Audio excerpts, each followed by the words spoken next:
Shalom, and thank you for watching this video from HaDerekh Synagogue. I hope you are liking the content we are bringing you. If you could like and subscribe to our YouTube channel, that will greatly help us. And to further help bring great content to you from our teachers, if you could please consider to donate to HaDerekh Synagogue. The link is in the description box below. Thank you for watching. Seeing leads to memory, and memory leads to action. That comes from Bavli Menachos 43b. Hashem spoke to Moshe and said, "Speak to Bnei Israel and tell them they must make for themselves tzitzit on the corner of the garments for their generations. And on the tzitzit give a thread of techeles. And they shall have for themselves tzitzios, and they shall see them, and they will remember all of the commandments of Hashem, and they will do them. And they will not stray after their hearts and eyes, so that they shall not pursue after them. So that they will remember and adhere to all of my commandments and will remain holy to their God. I am Hashem your God, who took you out of the land of Mitzrayim to be your God. I am Hashem your God." That comes from today's Torah portion. And in about 8 weeks, we have, "You shall make tzitzit for the corners of the garments for which you cover yourself." Devarim 22. The 8 strings and the 5 knots are a representation of Torah's 613 mitzvot. It works like this. Each letter in the Hebrew alphabet has a corresponding numerical value, also known as gematria. The numerical values of the 5 letters that comprise the Hebrew word tzitzit add up to 600. The value of tzadi is 90. Yud is 10. The value of tav is 400.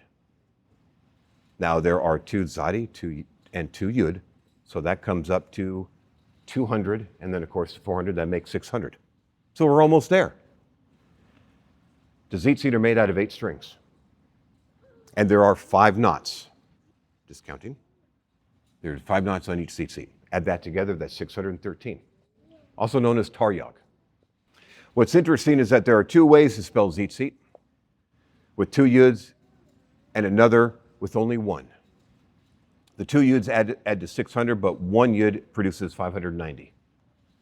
Although the Torah consistently spells tzitzit without the second yud, the Baal HaTurim uses the full spelling for purposes of his gematria, a practice not uncommon in the realm of Remez. He goes on to suggest that the gematria of tzitzis is equal to tzedakos, which is acts of righteousness, and also nesharim, which is eagles. This indicates that one who is careful regarding the mitzvos of tzitzit will merit to behold the divine presence, as it is written, "And as for me, in righteousness I shall behold your countenance." Panecha, your face.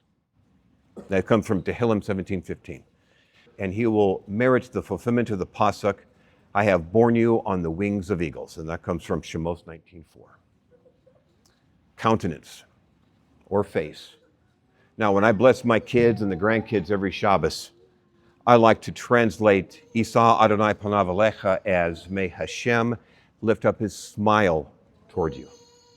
Rashi comments the 8 strings, which are 4 folded over, making up the tzitzit in each corner, represent the 8 days it took us from leaving Egypt until we finally were free from pursuit.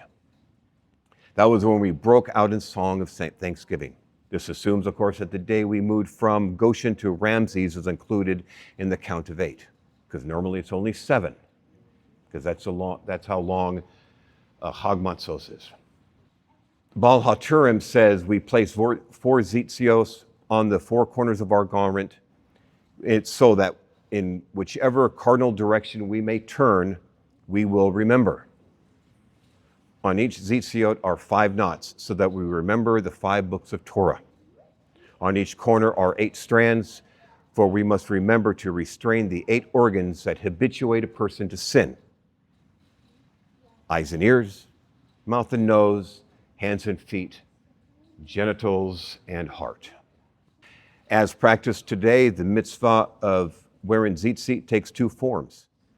The talis gadol, that's what we have on the outside of our clothes, and the talis katan, which is the smaller garment, which is on the inside. And I've got that right here.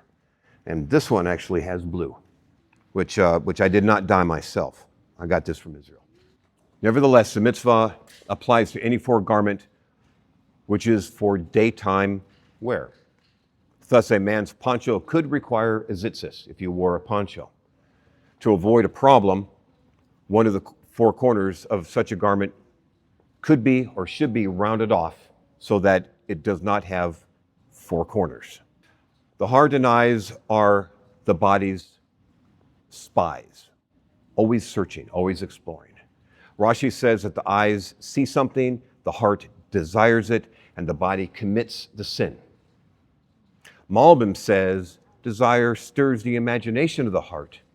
The eyes are sent to seek the opportunity to fulfill the visualization, and the body commits the sin.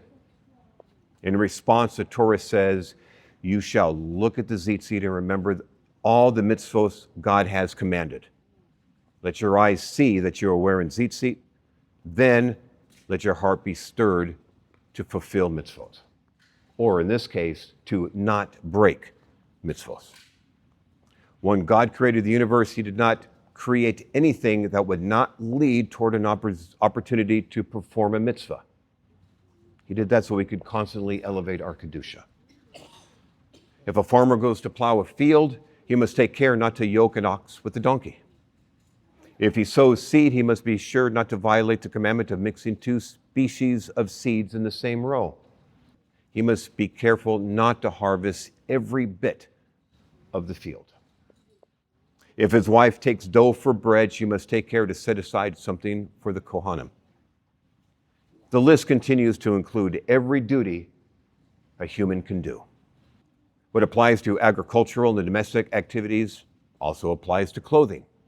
God provides us with opportunities to perform mitzvos in every area of our lives. And we need to take those opportunities. Again, the gematria of tzitzit comes to 600. Together with the 8 strands of 5 knots, that's 13, the number of mitzvos in Torah. This teaches us that the mitzvot of tzitzit represents the entirety of the Torah. But don't think that wearing tzitzit is equivalent of keeping Torah in any way. Don't think wearing tzitzit is equivalent of keeping Torah in the way others think belief in Mashiach is equivalent in keeping all the law.